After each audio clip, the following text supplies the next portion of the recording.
All righty. I thought somebody was going to sing, so since it's not me, I'll just talk. It's good to be with you. I am delighted to be back with Jerry and Becky and Mr.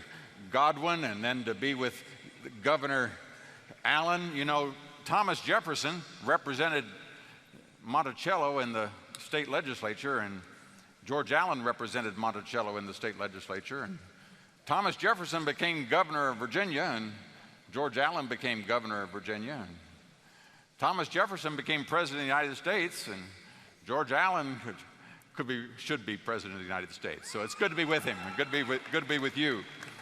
It's great to be back at Liberty, 8th largest university in the Western Hemisphere. I tell you, if I could go to college again, this is where I would go. I'm just happy as a pig in slop to be back at Liberty. I'm reminded of the farmer that got his mule entered in the Kentucky Derby, and all his farmer friends were making fun of him because he said, you know, your mule's got no chance of winning the Kentucky Derby. And he said, I know that, I know. He said, but he's going to be in some mighty fine company. And that's kind of the way I feel here this morning, to be in some mighty fine company with all of you as we celebrate not only what this university stands for, but discuss a little bit about where our country's headed and the vital part that you play for it. It was just this time of year, October 1973, Yom Kippur, as the Jewish citizens of Israel sat down to their High Holy Days dinner. They were attacked on every direction, from Syria, from Jordan, from Lebanon, from Egypt, and in the matter of the first few hours, their entire air force was wiped out, and then the tanks began to roll, and Israel began to disappear. The Prime Minister of Israel got on the telephone, called the President of the United States, a good friend of Israel's, and asked, could the United States come to help? Under our system of government, the President doesn't have the capacity to engage in war, and so he offered to send some aid, but as the hours went by and the days began to progress into the third and fourth day, it was evident, as Golda Meir, the Prime Minister, said, unless we get air cover, Israel will not survive. And so the President of the United States called perhaps as close a friend as America ever had, the government of Iran, that had American-built Air Force jets just like the ones that belonged to Israel. And the United States asked the Shah of Iran if he would give his Air Force to Israel that she might survive. And that friend of America said yes, and gave his Air Force to Israel with no promise of replacement or remuneration. And the tide was turned, and Israel survived. But the Shah of Iran had sealed his fate with the radical mullahs and imams of Iran. But he didn't worry about that because he had put his hands and his future in the trust of the United States. Well, elections are important. They make a difference. And in the next president that came in, and I was your age in college, and that president decided that he didn't want to honor that commitment, and he said, we think the Shah should step down, which in diplomatic language says that we're no longer going to honor our commitments. And so with that, people began withdrawing their personnel because they knew that they were going to be in trouble. And then the president put sanctions on Iran so that people couldn't engage in business. And so the businesses began to collapse, and people poured out into the streets. And then they said, well, if the Shah leaves, who would take his place? And Mr. Jimmy Carter's ambassador to the United Nations said, we think Khomeini might be a saint. And nobody knew who Khomeini was. He was sitting cross-legged behind a townhouse in Paris. He was a radical Muslim that came back and created the turmoil. And as the nation began to dissolve, fortunately, we've never seen what happens when a government falls. People ride around on the hoods of the cars, and they shoot through the windows, and they shoot the dogs, and they capture people, and there's no one in control. And a fellow that worked at AT&T was working next to a friend who was an Iranian, and he turned to this Iranian fellow by the name of Eddie Segamonians, and he said, he took out a map of the United States, and he said, Eddie, he said, I'm going to leave. I'm going home to America. And if it comes to the point that you ever have to escape this country and you can make it to America, here is a place called Ohio. And here is a place called Hillsboro, Ohio. And he said, my father owns the Parker Hotel in Hillsboro, Ohio. And he said, if you can ever make it to America, make it to Ohio, make it to Hillsboro, he said, my father will give you a roof over his head and a bed to sleep in. And with that, they hugged and he departed. Eddie had a car he sold for $3,000, which he kept on his person at all times. The Shah left. The mullahs began to take over. They began to kill, decapitate is their specialty. They began to decapitate the leaders of the country. Eddie knew that eventually his name, Edward, would stand out and they would come after him. He got a phone call one morning from his mother and said, Eddie, they've come here looking for you. He bade his farewell. He went to the airport. At 12 o'clock, there was a flight to London. At 1 o'clock, there was a flight to the United States. He took the flight to London. It was the last flight out of Tehran. He made it to America. He made it to Ohio. He made it to Hillsboro. He made it to the front pew of our church with the clothes on his back and $3,000 in his pocket. Well, Liz and I had him paint our house. We got his papers squared away, got him a job at the airport. What is the point? The point is, where is the place that people hope to someday escape to? Where is the lighthouse for freedom? The scripture says that if you take a city, you must bind a strong man. Who is the strong man to maintain stability in the world? It's the United States of America. And as such, that makes it a target. And let me assure you, America is not under attack because it's evil. America is under attack because it stands for good. There are 100 cents out of every dollar that goes for the cost of global evangelism from the entire planet. 85 cents of those 100 come from this 4% of the population of the United States. This is the place that sends Bibles and help around the world. This is the place that blesses people unlike anywhere else. When a tsunami hits a Muslim country, do they turn to them with their glass buildings and their private jets and ask them for help? No, it's the Americans that come and give help and aid. My daughter just returned from a year in Rwanda, the center of Africa, as far back as it can be. Working with International Justice Fellowship, we took the four-wheeler back until there was no more road. We took a path. We crawled across a river on a log. We got clear back there, and little children began to follow us with little plastic jugs. And I said, where are they going? And they said, there's a fountain. And when we get to the fountain out there, the only place in which the clear drinking water was, there on the side of that fountain, it said, this a gift of the people of the United States of America. That's what America stands for. It has a consequence. It has blessed people unlike any in history. 4% of the population of the world call themselves Americans. And yet every year they write more books, more plays, more symphonies, more copyrights, more inventions than the rest of the world combined. For thousands of years, people had hoped to someday fly. But it was the Americans that invented the airplane and the light bulb and the telegraph and the telephone and the global positioning system and the internet and put men on the moon. Half of all the people on earth live on less than $2 a day. Half of those live on less than $1 a day. More people in China live on less than $1 a day than exist in all of North America. The second richest spot on earth is Western Europe, France, Germany, Britain. In America, we have a level below which we will not permit a person to sink. That is, you come to this country, sit down on a park bench, put your feet up. We will give you a roof over your head, bed to sleep in, stamps for food, unlimited education for you and your children. A person living in poverty in America is more likely to have a telephone, a television, an air conditioner, an automobile, eats more meat, and has more square footage space than the average resident of the second richest spot on earth, Western Europe. Now the question would be, why? And it's essential that we know the answer to that, because if not, we're liable to elect someone who wants to fundamentally change America, and then there will be no place else for us to go. The answer to why is one word.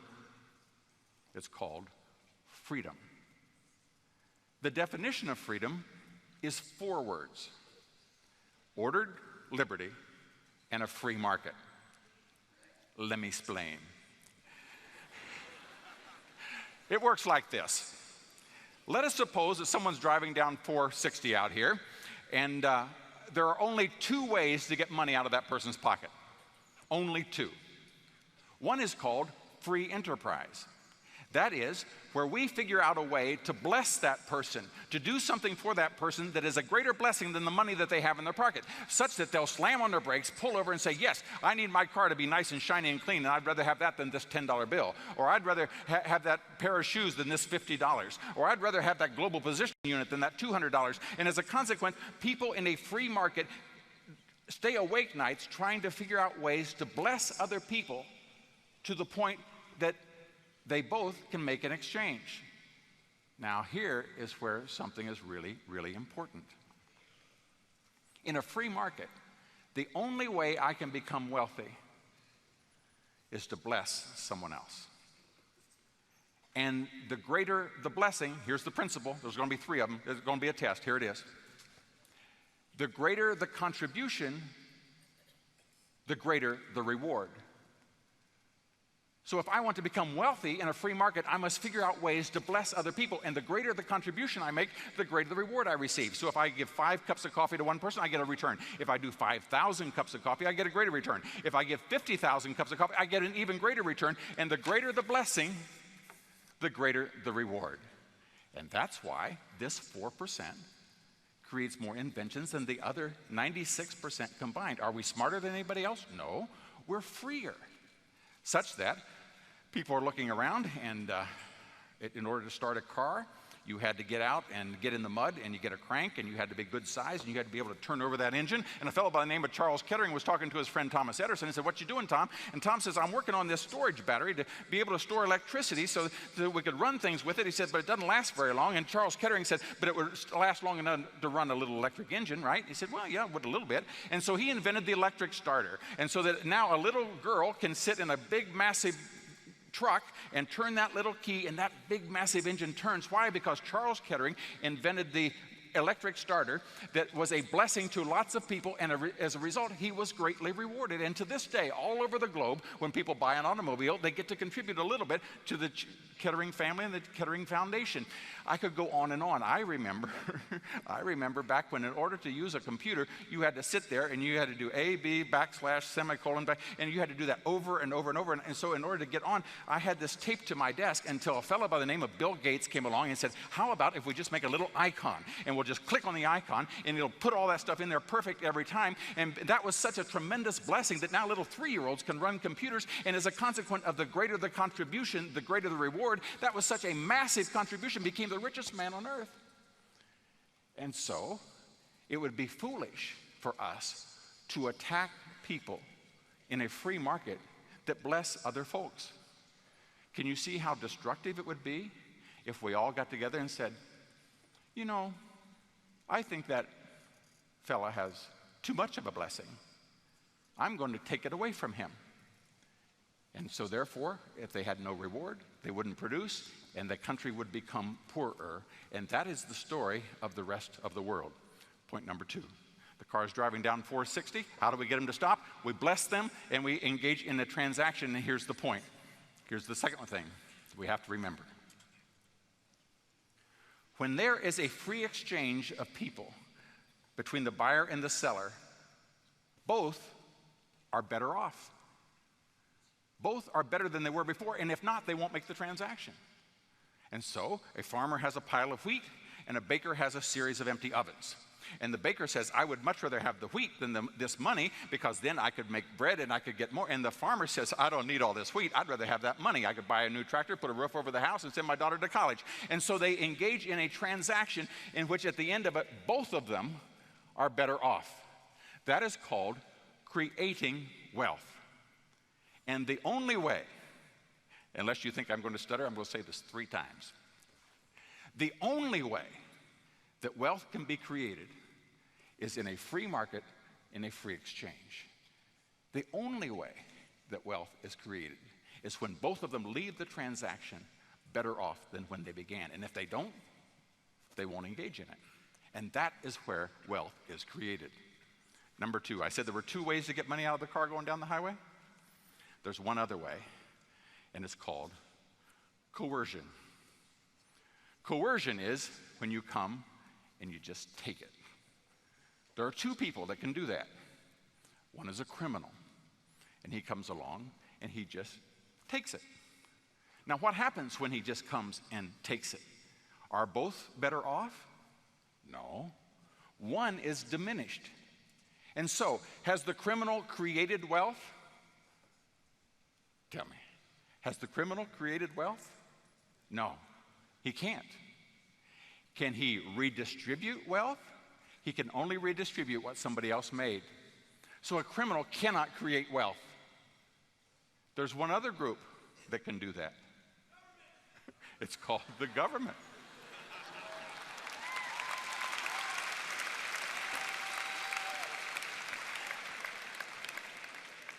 And the government can come in and take something.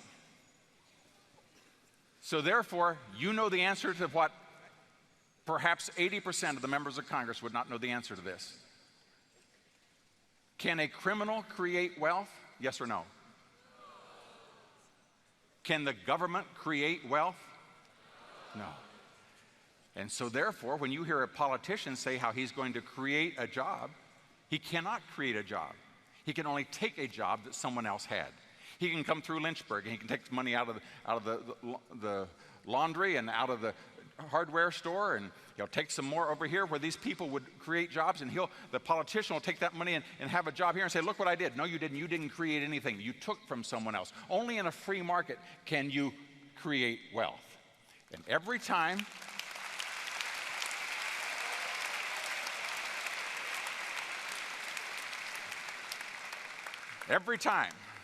we use our right to vote to take from one group to give to another, we are in the process of destroying our very personal liberties. And they will disappear in this manner just as surely as if they were taken from us by conquest. Of all the economic systems known to man, the most beneficial has been the American private enterprise system. And so what we want you to remember is that government cannot create jobs. Government can only redistribute what somebody else makes. And when you do that, when you take from people, you discourage them from producing. You discourage them from creating. You discourage them from inventing. Half of all of the Nobel Prizes in the world have gone to Americans. Half of those Americans were not born in America. Why? Because those countries did to those people that chased them out to come to freedom. And it would be very, very wrong of us to follow their steps and try to do it to them. Which then brings us to the final point, and that is, all right, I hear that these politicians tell us that it's noble. They're doing good things when they take from people. We're going to have a special session of Congress right after the election. And 35 days from today, we need every one of you to vote, to take all of your friends to vote, and then we're going to watch what the Congress does next November, because here's what they're going to do. They're going to try to say to the producers, they're going to say to the top 1% that produces the jobs and that takes the risk, why don't we take the money away from them? And you know something that the Congress fails to know, that would be counterproductive for all of us. You say, well, Bob, that's kind of frightening. Are you telling me that America is on the wrong road? The answer to that is yes. But am I fearful of it? And the answer to that is no. Allow me to go back to the fellow that we began with, Jimmy Carter. And when the last time that he and his team controlled the House, the Senate, and the presidency, it was exactly like it is now. They said that America had crested, we had to learn to live with less. And I was in college, and they said that our best days were behind us. He went on television and wore his little sweater and explained to the fact that America was running out of everything, that we were going to run out of natural gas at any given moment. And so he passed all these emergency legislation so that people couldn't use natural gas in their home in their businesses, because we had to preserve it it was all diminishing in front of us. Back in those days, we were going to have global cooling, and the ice age was going to be upon us. And sometime when you're bored and you want to go into Google, just Google the coming ice age, and you'll find out that all during that time in the 1970s, the fact that the ice age, we were all going to freeze to death, and the armadillos used to be up in Montana and North Dakota, but now because the ice age has chased them all to the south, they're down in Texas and Louisiana, and all of this terrible things that were about to happen to us. And 30 years later, they gave up on the global cooling. Now they're back into the global warming. But here's the point. He said that our best days were behind us. We had 18% inflation. We had 22% interest rates. We were losing jobs at the rate of 250,000 a month, year after year. And they said that that's just the way it's going to be. The head of the Council of Economic Advisors for the Carter administration said in 1980, talking about the next decade, he said the question about the 1980s is not whether or not America will have a declining standard of living. He said the question is whether or not Americans can learn to adapt to their declining standard of living. Well, Jerry Falwell and a handful of people that recognize that when you do things right, God blesses a nation. He supported a fellow from California who went on television the night of the election in 1980, and he looked in the camera and he said, there's nothing wrong with America that the proper leadership can't cure. And if we do what's right, we have yet to see the greatness that is America. And so, in that election of 1980 and 1981, the first thing they did was what? They cut taxes. Rather than stealing from people, they let it keep it in their pockets. They began to create 500,000 jobs a month, over 27 million jobs over those next 8 years. Nearly 80% of all the new jobs created on the entire planet. By the end of the 1980s, the entire world was chanting USA, USA, USA, because if you do the wrong thing, you pay a penalty. If you do the right thing, there's a benefit. Well, these years later, we find out some folks want to try it again. And the Council of Economic Advisors for Mr. Obama, one has just left and gone to Berkeley, and the other one has just left and gone to Harvard. The only two places where their ideas make any sense. And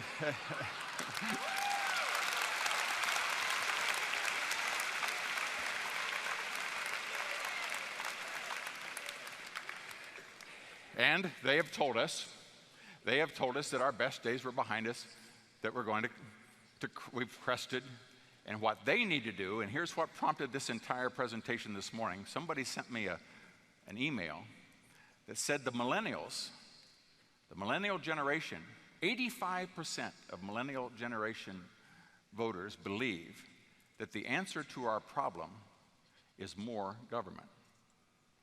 Well, it's important for us to make it clear. The answer to our problem is not more government. The answer is more freedom. And when we do it,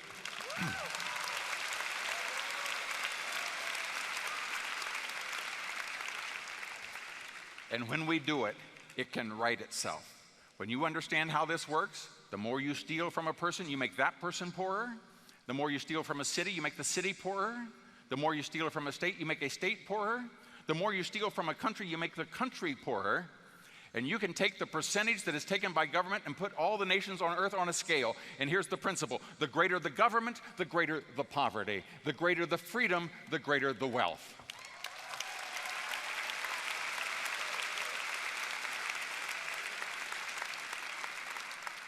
And that's all politics is.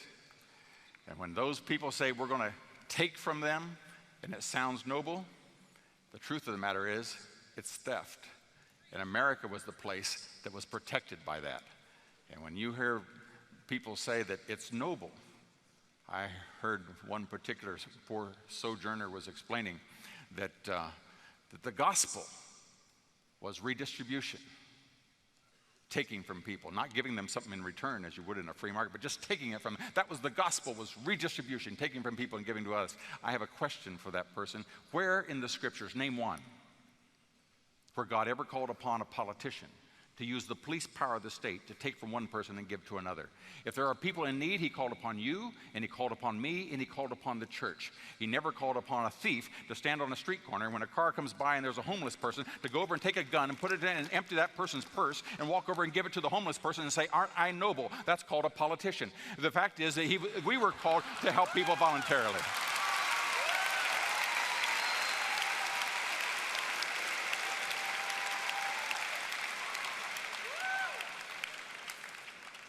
As I said, we've been here before.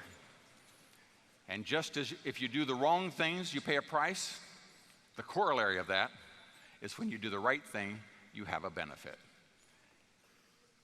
Between 1776 and 1787, there was a desire just to have complete liberty, to have no structured government. You remember what I said? The two things for prosperity? Ordered liberty in a free market. And there was not ordered liberty. And so in that period, there were riots. The money from Virginia was not trusted in Delaware. The money from Delaware wasn't trusted in Pennsylvania. And as a consequence, they had to barter to stay alive. And so they met back at Philadelphia after those many years later. They were called by the general of the army, George Washington. And George Washington had said he had helped the country come together the first time, and he asked them to try to form a new country. And there were fights, as you recall. 50% of the people lived in 3 states, 50% of the people lived in 10 states. There wasn't any way around that. And then, as we've discussed, after 5 weeks of not being able to decide on what to do, Benjamin Franklin asked for prayer. He said that when we met in this place before, when we wrote the Declaration, we had daily prayer and asked for God's guidance. Our prayers were heard and were graciously answered. And then he said this next sentence: "Have we now forgotten this powerful friend? Or do we now figure we no longer need his guidance?" Now, that wasn't 200 years later. That was just a decade later. And so with that, they dismissed across the street to Pastor Rogers' church for 3 days of fasting and prayer. They met the following Monday for a brief little 3.5-hour prayer by Pastor Duché. And then over the next 6.5 weeks, they wrote the Constitution of the United States of America, the oldest government on earth. Every government has had it available as a template. It still is the apex in human government. And that nation has just done the things that I mentioned earlier before, because it began to follow God's example of righteousness and doing what is right. In the Constitution, it says that the president shall, from time to time, give reports on the state of the Union.